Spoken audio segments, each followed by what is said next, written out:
And we're Hello live. and welcome. Hi, Thad. Hi, Vicky. Lovely to see you here and LinkedIn Live on a Wednesday afternoon at 12:30 Brisbane time. It's quite a wonderful weekly meeting that we have. And we've been getting some great feedback from some of the information that you've shared, from people who are really taking advice or taking, shall we say, guidance from the things that you've been sharing.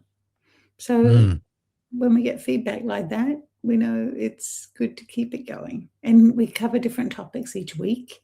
For those of you who haven't joined us before for a LinkedIn Live, Thad, the divorce coach and mediator, conflict resolution specialist, he shares his heart and soul, his experience, and his wisdom around conflict management. And that can be in many shapes and forms, but we tend to focus more for this session on family, family disputes, and separation and divorce.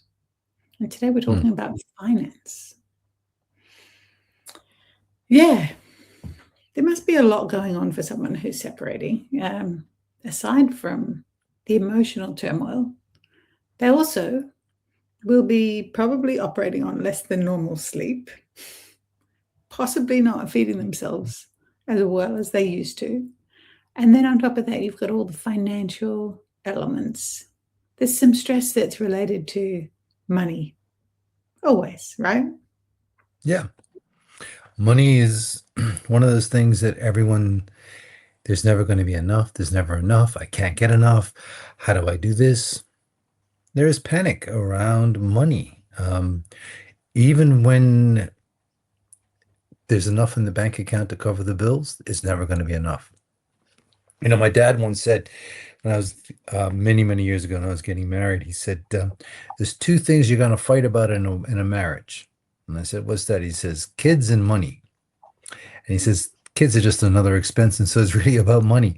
And he says, money is something that you fight about. And it's what's going to be successful is how do you navigate that? So it's even while you're as a couple, money can be a stress.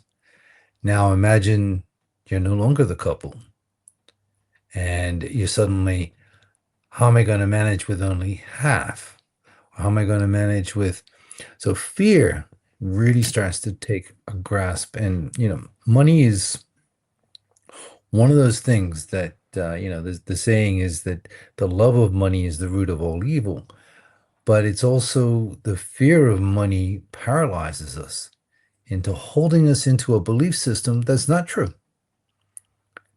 Fear, it's that false evidence appearing real creates a scenario in our mind and our body starts to respond to it. So we suddenly feel that, I'm not going to have enough. I can't do this. So just we'll pull it back to the scenario that, now that you're separated, you're no longer living as a couple, your partner's moved out or you've moved out, it doesn't matter. It's suddenly, well, how am I going to manage? How do I need to start saving? How do I save? What do I do first? And there's this tsunami that sits there that no one quite knows where to put themselves. And so Mm. there's suddenly a sense of urgency. There's a sense of desperation that can lead to a lot of false economies and make some dramatic mistakes like hoarding.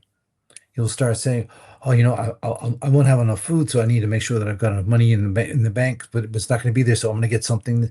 It's sort of like the mindset we saw during the pandemic, where people hoarded toilet paper because there may never be enough toilet paper in the world. It's Our irrational fear can overtake our rational thinking. Mm. And money And is part of that.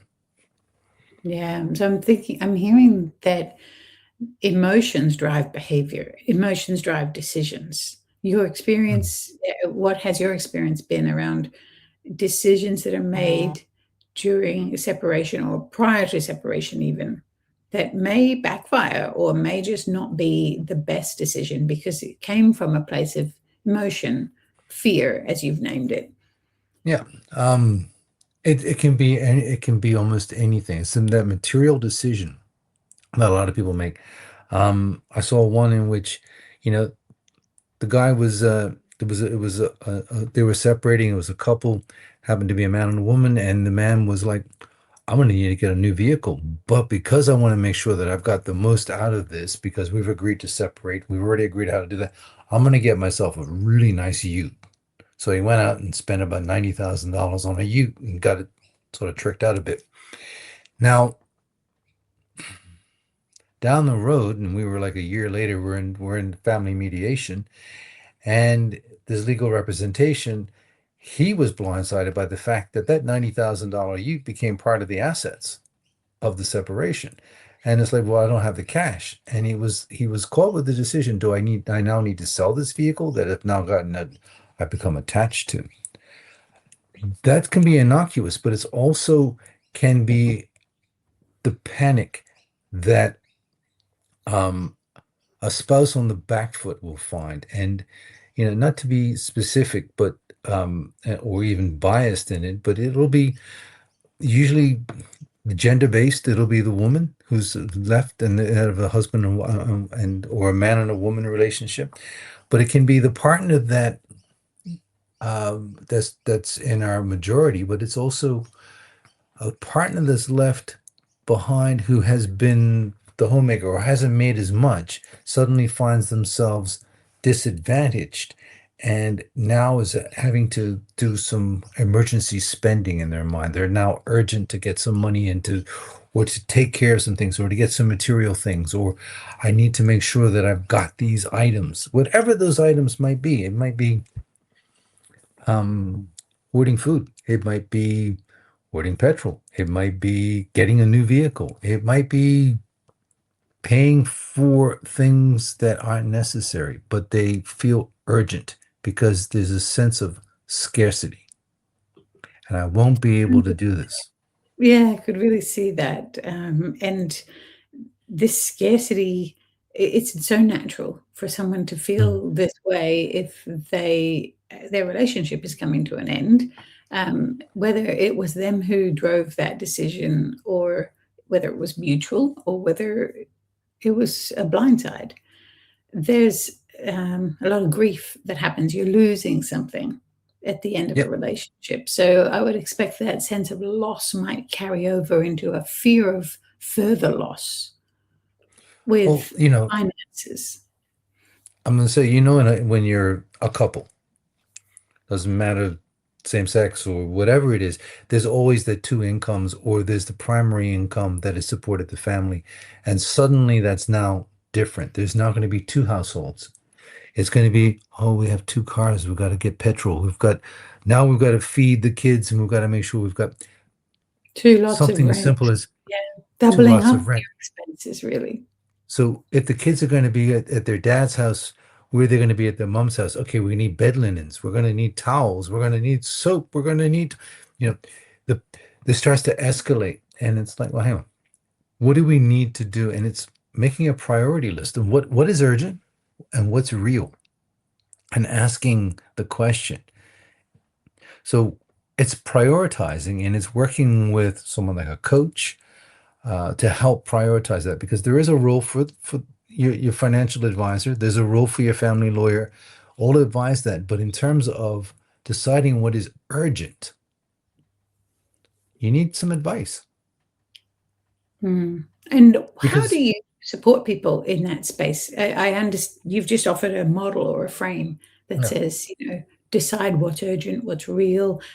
Do you support people in helping to distinguish between Yeah. urgent and real, for example? And are there other reframes that you could offer that just help to calm the nervous system in this very high tense situation? So what we'll do is we'll set out a list of priorities. Like first thing is that we need to make sure we've got the rent or the mortgage paid. So there's a roof over our head. And it's like, well, in 3 months, well, we're not going to worry about the next 3 months. We're going to worry about what's happening for the next today, tomorrow, and the next week.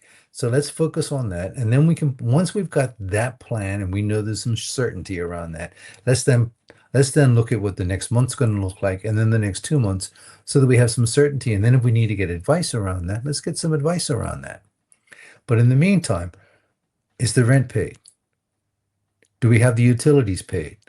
What are we doing in terms of transport? How are we handling the transport? What kind of budget do we need to put together? What are the expenses that can be managed and what isn't expenses? If we have credit card debt, how are we going to manage that? So let's make minimum payments. Let's not try and pay everything off at once. Let's manage our cash flow to make sure that there is enough. Because I think the biggest fear and it's pretty universal, there's never going to be enough. We're going to run out. There's going to be a shortage. We need to accumulate. We need to stockpile. Doesn't matter what we're talking about. But in family, this becomes the panic conversation that leads to anger, frustration, miscommunication, time and time again. Mm. And I can only imagine that money also becomes weaponized. You've spoken in the past about how children can get caught up in that weaponization. In other words, I'm so angry and hurt, I'm not going to let you see the kids. Well, in this case, clearly that's not a good premise, right? We've spoken about that. In this case, I'm so angry and hurt, I'm going to take you to the cleaners. How realistic is this? And how does this come into the conversation about making clear decisions under stress? Well, the threats, I'm going to take you to the cleaners, and the response that you might have, I mean, both sides are now in a panic mode. All right, because there's two sides. This is a negotiation. This is fear, and it's going to be like, well, no, that's not. No one's going to the cleaners. No one's going to be left bereft. No one's going to be left completely destitute. That's impossible. Not going to happen. What's going to happen is that under the Family Law Act that we have in Australia, is that we're going to make sure that the kids are taken care of and that the well-being comes first. I love to remind parents, this isn't about you. This is about your children and making sure that they're safe and taken care of and that they're whole and well. Okay, now that we've established that, what do we need to do to make that happen? How are we going to do that? How are we going to prioritize what that is? And often, all the emotions that's coming up, and it's okay to go, can we pause this until I can be calmer, or we're both calmer at a later time, so that we can look at the realistic, so we can look at the numbers and not our feelings. Sometimes that requires a facilitator, a mediator, or to help with that conversation when you get to that stage. Sometimes it's can be self-regulated. It can go, I need to take a pause on this just for the moment. Can we get back to this tomorrow? Maybe can we wait until the day after tomorrow, when we've had an opportunity to look at where we're at in terms of what the bank balances are, what needs to be paid. Because the conversation is often going to be fraught with that fear of urgency, the immediacy. And often, the bank isn't knocking on the door for the mortgage payment until it's due. They're not asking for it yesterday. But there are priorities that need to be made. You want to make sure that you pay your electricity bill. You want to make sure that you pay the water bill, because those things are important. So you start prioritizing what is important. Maybe it's not important to get fast food. That becomes less of a priority. Maybe now you're going to have to do some grocery shopping and do some food planning. That can all be part of how to prioritize. That while it doesn't sound important, if you're going to spend $60 on takeout, or you're going to spend $60 at the grocery store, what are you going to buy that's nutritious, that can be part of a meal that's going to feed you and the family? Yeah, those are small things, but over the weeks, they become very significant. Yeah, and those are, it sounds from what you've described, they're healthy choices as well. Healthy financially, healthy emotionally, healthy physically. And perhaps that's the first thing that can be forgotten under times of stress, particularly when it's this level of emotional stress of separation. So thank you for that. And I imagine there's some aspect of this where each party must consider the finances as, yep, something's changing. The old, what you were used to is no longer financially.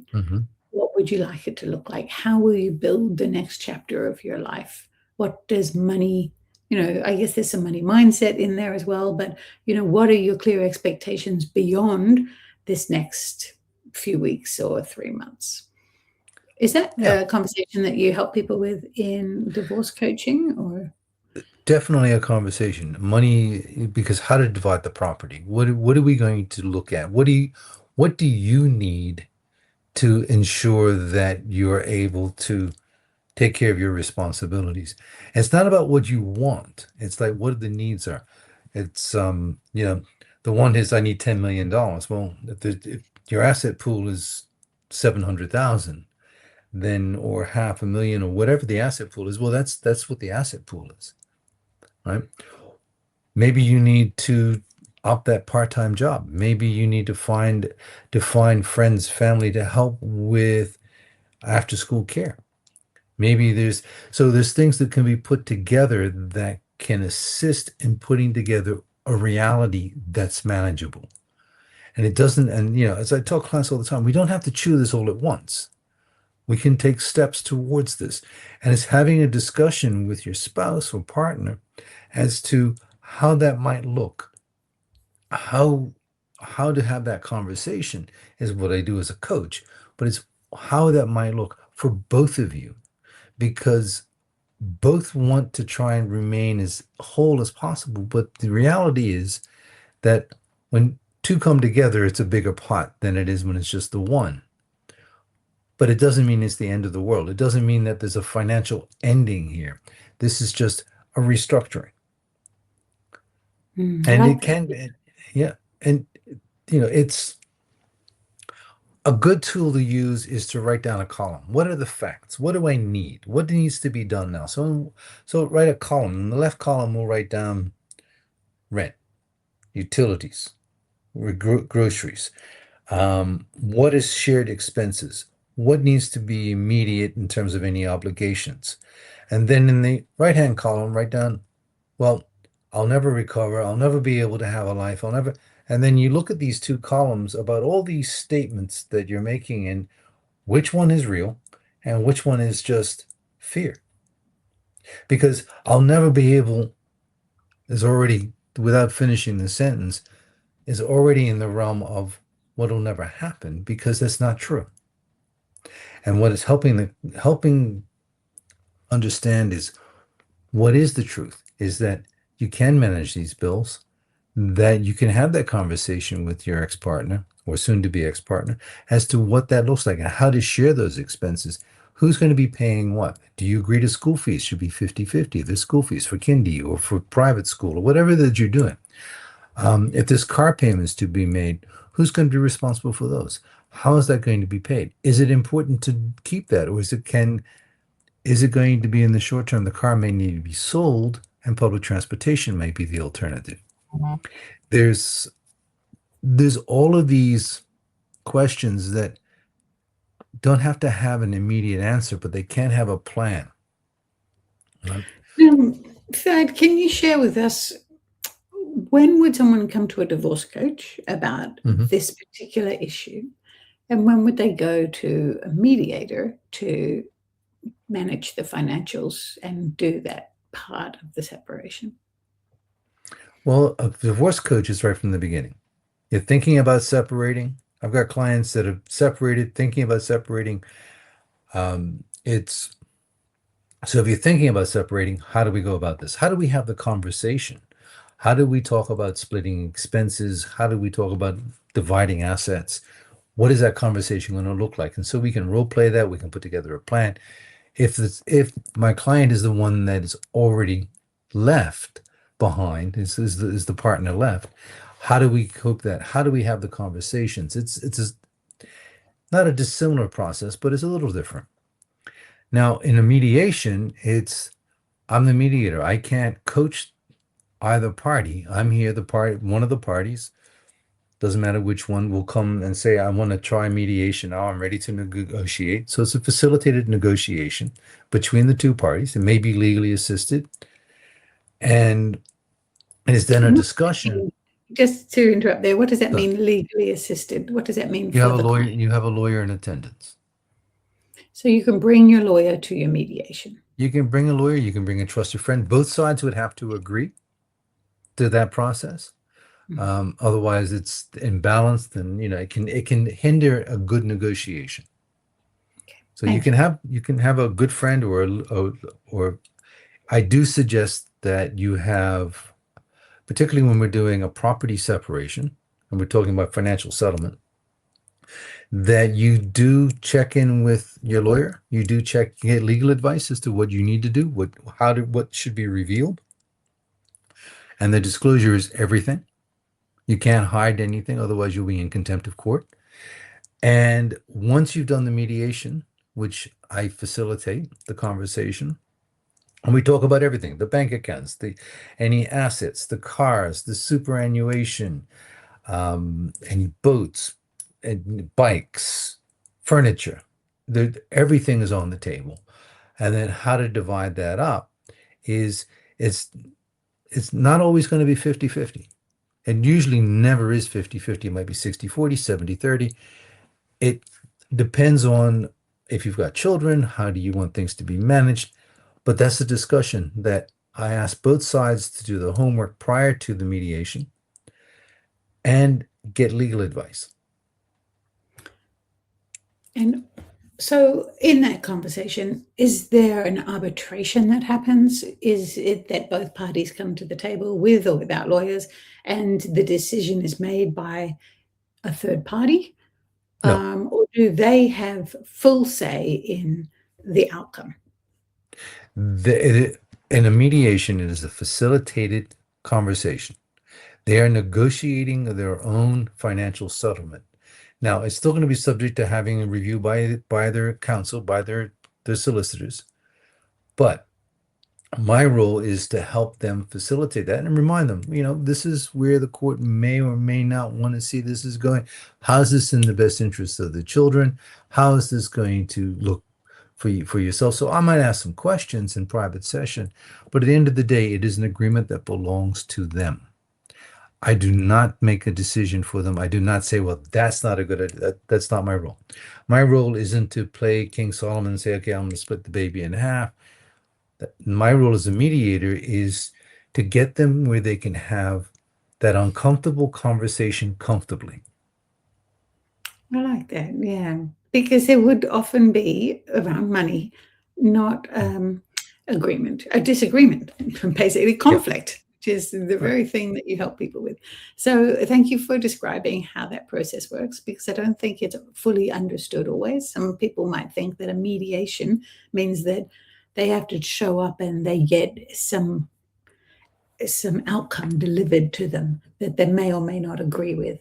And what I'm Mhm. hearing is that it's the opposite of that. It's that they do have a say, that they are part of that conversation, and that they must agree to it. Or if they don't agree, then there is no agreement. Well, if they don't reach an agreement, for instance, in mediation, and it's possible that they won't, then the mediation has effectively failed in terms of their facilitation of that negotiation. And then they can go then to the court registrar or they'll file with the court and the lawyers will help them with that. And they'll ask the someone to adjudicate. It'll either be the court registrar or family court judge to sit there and the magistrate to go, okay, this is how we're dividing it based on your affidavits. So you now no longer have the power. And that's what happens when you hand it over to the court to make a decision. You no longer have the ability to negotiate your own outcome once you've asked the court to render that decision. The court will then base it not upon what you know of each other and your personal needs and outcomes, but rather upon what is in black and white in the affidavits before them. It's a very different scenario. So it sounds like, it would make sense to at least try a mediation before going to the courts, because that way Well, you have some say in what the outcome will be. well, then you have control. And Mm.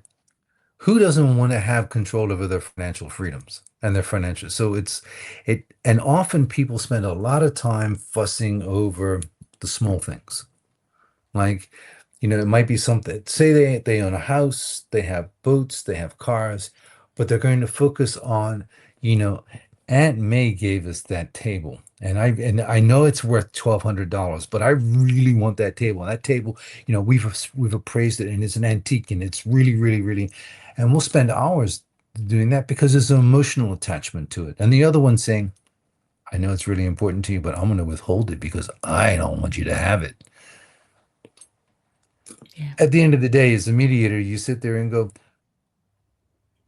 can we put that to one side? Let's focus on the other things and get them to agree on the bigger items, and then they can bicker over the smaller stuff because then it's not going to be as important. And once they realize that things like the superannuation, the house, the car, a boat, whatever the other larger assets are, that table from Aunt May isn't that important, particularly if it's going to hold up getting to an agreement, and then they'll pay solicitor fees and go to court, and they'll be a year, maybe 18 months away from getting to that court ordered decision, whereas one that they did themselves with legal advice after the agreement will be one that they own and they're comfortable with and they know why they've ended up this way.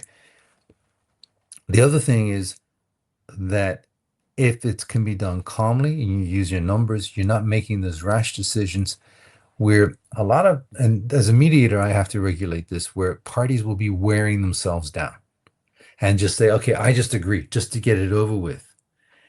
And that's when, as a mediator, I'll say, let's pause this. Let's take a break. Let's go into separate rooms, or, get a drink of water, cup of tea, whatever you need. And let's take this, or maybe we'll do this another day when we have a little more time to explore the options. Because a rushed agreement is equally going to fail as one that is, it is an imposed one, because the parties aren't going to feel that they honored this. So it's best to pace it, be calm, breathe. We talk about breathing all the time. Get oxygenated. Take a time. If it means you need to take a break, and I say in the mediation, there's nothing wrong with looking at me and going, I need to take a break. We'll take a break. Let's pause. We'll come back. We can always come back. If it means that we need to pause this so you can get advice as to what's going on, then do that. You may need tax advice from your accountant. You may need a financial planner to give you some advice. You may need to go to your solicitor and get advice. That's okay. Let's not force an agreement on both sides. My role as a mediator isn't to tell you that you need to get this done. My role as a mediator is to help you be comfortable. It's never going to be easy. I hear that it's an ecological process, that it's for the good of each party and for the good of all.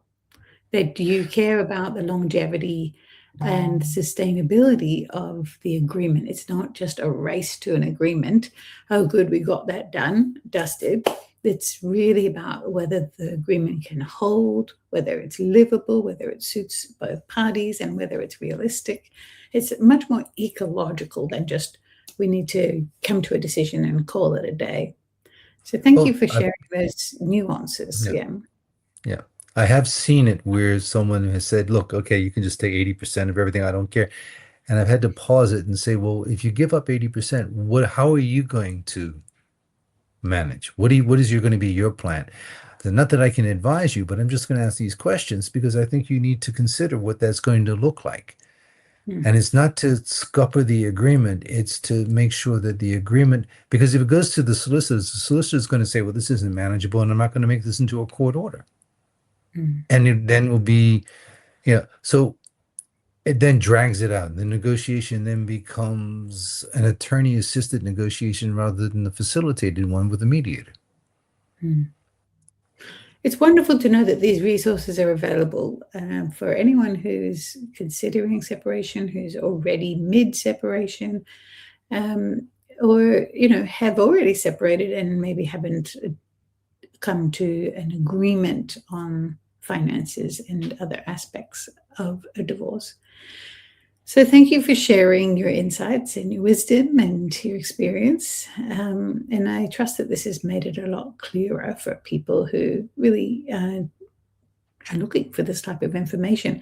And it may not be just people who are in the process of separation. It could also be a family lawyer or other professionals who work with people in separation who are looking for that extra layer of support for their clients. Because as a we've talked about two things today. We've talked about you being a mediator and what that process looks like and is like for the clients. We've also talked about the divorce coaching side of it. And it's clear that the divorce coaching side of it is a wonderful extra layer of support for anyone who's separating, and they could well be clients of family lawyers or other professionals. So if you're looking for that level of support, you'd like to reach out to Thad, you do a initial consult, don't you? That's complimentary with clients. Yes. Yeah, so you can reach that at admin@betteroutcomes.au. Admin@betteroutcomes.au. Amazing. Or hit them up on LinkedIn. Brilliant. Yeah. And we'll be here, I think we're here next week, talking about a different and related topic. So we look forward to seeing you then. If you have questions or your own comments about this and you're on LinkedIn watching the replay, please feel free to pop them in the comments, and Thad will continue the conversation with you there. Absolutely. Thanks. Well, thank you, Vicki.